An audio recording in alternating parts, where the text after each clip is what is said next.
This is Dental All Stars, where we bring you the best in dentistry on marketing, management, and training. Hi everyone, I'm Alex Nottingham, CEO of All Star Dental Academy, and welcome to Dental All Stars.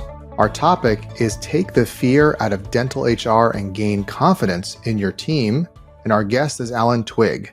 Alan Twigg is a co-owner at Bent Ericksen Associates. For 10 years, Alan has guided hundreds of clients and consultants through the challenging world of dental HR and employment compliance. He thrives when creating peaceful calm on an emotional topic like HR through education, compassion, and acceptance. Alan will be joining us at the All-Star Practice Growth Summit on May 19th and 20th in South Florida to discuss this topic. To learn more about the live event, please go to allstardentalacademy.com and please welcome Alan. Thanks for having me, Alex. It's wonderful to be here. HR in dentistry. So much fun. Oh, yeah. And it's everyone's favorite topic, right? Yeah. It's always, there's a lot of issues around this area. With which HR, which is human resources, what's under the realm of human resources, just to give us an education of the topic area? Sure. You know, one of the ways I break out sort of HR and give kind of a high level view of it is there are things that you have to do and there are things that you should do. So things that you have to do would be the compliance pieces, things like following all the wage and hour laws, you know, leave of absence requirements, harassment, discrimination, termination laws. Those are the things in HR that you just have to do. You have to follow your federal and state laws. You don't have a choice in that. But in HR, there's also a whole bunch of stuff that falls in the category of things that you should do. You're not legally required to do them, but they're good things that make your practice a better place to work and has you enjoy coming to work more. And that's things like doing CE for your team, doing team building, celebrating birthdays and anniversaries, doing employee engagement. All of those kind of things are in the realm of HR. And again, those things kind of, in some ways, encompass your culture. And I think it's equally important for folks to spend time on that, as well as all the compliance pieces as well. And would you say that that's like, because one of the questions I have for you is giving like a bird's eye view of HR. Would that be it, or would you like to add to that?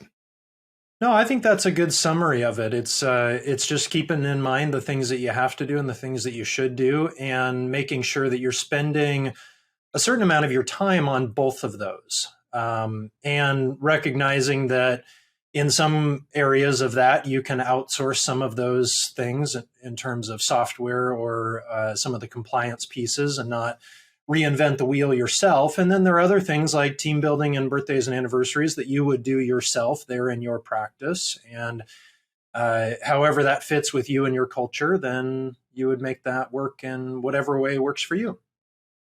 Well, you mentioned the word culture. And how would you define culture? We defined HR. What about culture? Yeah, so the way that I like to think of culture is that culture is, in a sense, an average of the thousands of tiny interactions that you have with your team. It's similar to kind of your practice or your brand as it relates to your interactions with patients. If we were to sort of average every single patient interaction you have, that sort of encompasses your real world brand in the eyes of your patients. And it's the same with your employees. So all of those little interactions that you have with your team throughout the day, throughout the week, team meetings, holidays, birthdays, all of those, if you average those out, that is in a sense your culture with your team. And one of the things that I think is an important takeaway with that definition is that you don't have to hit it out of the park every single minute of every single day. It's really an average, and it's about recognizing that we're all going to have bad days. We're all going to have days when, you know, we just want to get through the day and we don't want to make it a special day and all of that. And that's fine. But we also want to make sure that on average, over the whole, that our culture and the employee experience overall is one that is positive and people enjoy their time and it's real and genuine and it just works. So that's kind of one way of defining a practice culture. I really like how you said it's an average. That's a new way of hearing about it because some days are good, some days not so much, but overall it's a positive experience. And definitely want to have days that you wow and delight your not just your patients, but also your team, which is really important. Yep, Now, absolutely. a good culture helps you retain your employees and possibly attract better employees. In speaking of attracting talent, how can I improve that process, whether it be job postings or other aspects? What are some tips to attract better talent? Sure. So I think that especially with things like a job posting, which will be the very first impression that someone will have, I think it's critical to talk about your office culture. Most ads will just list the position, maybe they'll list a wage or some benefits, and that's really it. And so to stand out from the crowd, because of course, as you know, hiring right now in dentistry is incredibly tight. The labor market is still very tight. And so to stand out from the crowd, I think it's really important in the job posting to talk about the employee experience. What is it like to actually work in your office? And especially note or think about what makes your practice unique from the practice down the street. If someone is a really high quality candidate, they've got great experience, great attitude, and they're looking to find a new home to work, why should they choose your office? And obviously wages and benefits and all of that's important, but in reality it's all about their experience as an employee. And so that's about your culture, the environment, what it's like to be an employee. And that there's not a right or a wrong to that. It's about, are you a startup and therefore it's going to be a fun and exciting new challenging environment? Are you an established really professional practice that's doing fee for service and you are catering to a certain clientele for that? Obviously, if you're pediatric, then you're going to talk about working with kids and how fun and family friendly the office is. So it's just about really emphasizing what your environment is like and making that really clear in the job posting. And so in clients that we've worked with, when they have done that, it really has moved the needle. And they've gotten candidates who then say, after the fact, that I was drawn to your ad because you talked about what it's like to work there in the environment, how cool it is and how positive it is and that kind of a thing. And it really does stand out from the crowd. And then I think about, well, if you're having trouble hiring, reach out to All Star Dental Academy hiring services with Robin. And Robin Reese, our director of hiring, is one of your longtime consultants, and she's Yep. wonderful. Yeah, So Robin is fantastic. And I love what you guys are doing with your hiring service and the way that it's structured and how flexible it is and just taking that legwork and that burden off of the practice. I think that's fantastic. I often quote your father where he says, Tim Twigg, he says, don't step over dollars to get pennies. I love that expression. And the really successful practices when it comes to HR and hiring, they're doing a combination. They're using our service to help hire because it's a better use of their time. And they have Bent Ericksen installed, and we can talk more about that later, to help with the compliance issues. And in the long run, it saves a lot of money and heartache with respect to that. Yep. As a practice owner, what are some of the dental human resource HR compliance issues or challenges that they may face? Well, so first and foremost, it's about recognizing that in the world of HR, we're talking about federal and state. So unlike, say, some of the OSHA and HIPAA pieces where you might only have federal, in HR, we're dealing with federal and state, and in some cases, some city and county, though that's not as common. So it's important that everyone recognize that depending on the state that they're in, they may have some specific HR challenges for their state. So if you're doing mentoring with someone who maybe lives in a different state, just know that the knowledge base may be different there. And it's important to know what your state rules are. And then similar with that, it varies based on the number of employees you have.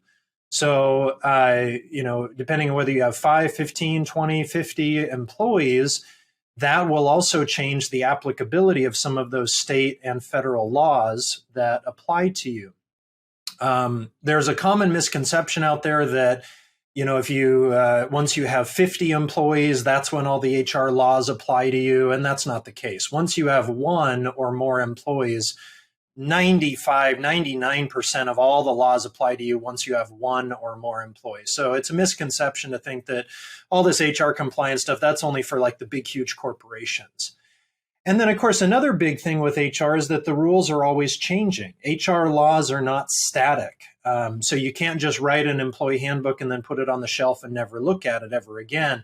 These things are constantly updating. And some examples of that would be there's been a trend for a number of years of mandatory sick leave laws. A whole bunch of states now have mandatory sick leave, and each state is a little bit different. So depending on the state you're in, you need to have a policy written specifically for that state and for your number of employees, because some states the sick leave changes based on the number of employees you have. Another big trend in HR compliance is just leave of absence protections. There are a lot of protections for medical leave, pregnancy leave, domestic violence leave.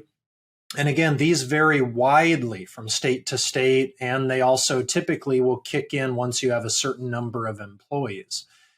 And then another thing that's been really common certainly is changing marijuana laws and the legalization of marijuana for recreational and medical. And that presents a little bit of a challenge because these are state rules, and then marijuana remains illegal for the most part at the federal level.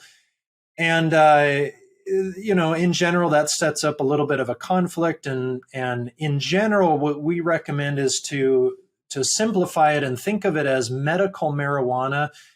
Think of that like prescription medications that an employee might take. They are prescribed by a doctor. That doesn't mean, though, that someone can just show up high to work whenever they want. Just like regular medical medications, they have to be something that does not impact the person's job. So if somebody is taking medical marijuana, it's impacting their job. That is something that can be addressed with the employee. And then recreational marijuana is basically like alcohol. As long as you're over, the age and using it outside of work, then in a sense that is legal and okay. And just like alcohol, they can't show up to work under the influence and all of that. So that's another big thing. I think we're going to continue to see that in a number of states that haven't legalized it, or the states that are only doing medical will eventually do recreational. So again, it's just this idea of state and federal, and that things are always changing. And so I think it's really important for folks to be aware of this and to have some sort of way that they are achieving compliance with this. And similar to kind of outsourcing your taxes or outsourcing the marketing and building a website, this is a great area where partnering with somebody to do that legwork is really beneficial. We sometimes say that HR has kind of a fun side and a not fun side. And the fun side is all the team building stuff and the CE and employee engagement. And then the not fun side is researching laws and writing policies and keeping things up to date over time. And that's kind of an area that we do that sort of helps save a lot of time and make sure that you're in compliance. So something to consider for sure. What I like about Bent Ericksen, and correct me if I'm wrong, you have the laws and you consult on every state in the country, correct? That's correct. Yep. So when I call, not only will I get the federal protection or insight, HR insight, but also the state specific. And one of your products is policy manuals that are customized per state, which is nice than just buying one on LegalZoom or something online and you don't know what you're doing. Exactly. Now, the big thing, or let's say thing, but opportunity, the big opportunity is, how do I keep awesome employees? So yes, I can attract them. That's one. We talked about job descriptions and hiring service, what have you. And once I get them, how do I keep them? What's the biggest area I can focus on? Well, sure. And there are, of course, a number of areas in this whole world of employee engagement and retention. And I think the biggest thing to start with, or the most important area to focus on, is being able to demonstrate and show your appreciation for the meaningful contribution that your team is making to the practice. So showing your appreciation, and that is, verbally, that's with, tangible gifts, that's with acts of service, it's spending quality time with your team. All of this comes down to a book or a concept that's called the 5 Languages of Appreciation in the Workplace. It's not a new concept, but it's very simple. It's very intuitive. It's very easy for dental practices to adopt. It doesn't take a huge amount of time or money. And it's something that has been proven over and over and over again in Gallup polls and surveys over again. This is what employees really want. I mean, yes, they need wages and benefits and all of that. And they really need to know that they are valued and appreciated. And again, this is not something that takes a huge amount of time or money. With the 5 languages piece, it's things like doing sit downs with each team member one-on-one, where you have that quality time, where you're not distracted or in a rush, and you can just sit down face to face and say, how are you doing with your job? Do you have all the resources you need? That kind of thing. It might be tangible gifts. If there's an employee that is a big fan of a local basketball team, you could get them tickets to that basketball game. That's a very tangible gift for that specific person. But you can also do, of course, practice-wide gifts where you give everyone the same type of thing. The words of affirmation and the verbal thing, again, that's more than just saying, hey, good job today. That's about saying, hey, I know that patient so-and-so was challenging today. I know that was really stressful. I thought you handled it really well. Thank you so much for doing that. That's a tangible word of affirmation for that specific employee, and it's more targeted. And certainly acts of service, days when it's super busy or you're short-staffed because a front desk person called in sick, stepping in and helping out, even just something as simple as, helping clean up or taking out the garbage. Those little things, while they may not sound like something big and over the top, those little things make a huge difference. And again, this is not something where you have to do all of this every single day. This is just a regular thing here and there. Again, so that kind of that practice average, that culture average, ends up in the place where your team feels appreciated. And so I think that's an important thing to keep in mind, is that, if I came to your office and I interviewed your team and I said, hey, do you feel appreciated? Does Dr. So-and-so show his or her appreciation for you? I want that team to be able to say, oh, yeah, doctor does this, and this. And yeah, all the time. I feel like I'm appreciated. Absolutely. That's what we want. And those teams will stick around. Even if they can make, $1 an hour more at some other practice, they will stay because they feel valued and appreciated. What I wonder is, sometimes there's a question, is money important or the culture important? I think it's all of it. I think it's a compound effect that employees have to be paid well enough. And there's also have to be these compounding acts of service. You're talking about recognition, appreciation. All that relates to the culture of the office. If I were to, because you covered a lot in a short period of time, if you could do one thing or advise one thing for the listeners that they can put in place tomorrow to improve their HR or their culture, what would that be? What would be one thing you can distill from what we spoke about? Well, so going back to the beginning and this idea of HR having kind of the stuff that you have to do and the stuff that you should do. So on the stuff that you should do, I would say have that be the appreciation piece. If you're not familiar with the book, get it on Amazon or wherever, The 5 Languages of Appreciation in the Workplace. It's a very short, easy to read book. And then on the compliance side, the stuff that you should do, I would say, take a real hard look at your compliance. Can you confidently say that you are in compliance with all of your state and federal rules? Do you have some sort of tools, resources out there, whether that be an up-to-date employee handbook, up-to-date job descriptions? Do you have all the paperwork in place? And if you don't, then I would say consider working with a company like ours, or a company that, can take that burden off of your plate so that you don't have to burn all of your free time doing that yourself, or have your office manager burn their time doing it. And really do that so that you can say, okay, I'm in compliance. I can sleep better at night. I know that I'm following all the rules and regulations for my state that are applicable for my number of employees. And having that confidence, I think, is really what I would do for the kind of the stuff that you should do in that side of HR. For those that like to learn more about Bent Ericksen, they would go to bentericksen.com, right? Yeah, that's a great place to start. A lot of good info on there. We've got all of our services and offerings. We've got a bunch of resource guides in there. So yeah, definitely check out the website, and folks can feel free to contact me directly as well. Alan will be joining us at the All-Star Practice Growth Summit on May 19th and 20th in South Florida. So you'll be there as well, and they can ask you questions and interact with you. Wonderful. Yep. Any questions folks have, bring them to the conference. And I love to answer folks' questions. It's always fun. Well, please remember to subscribe on YouTube and follow us on Apple Podcasts and Spotify. And until next time, go out there and be an all-star. We hope you enjoyed this episode of Dental All Stars.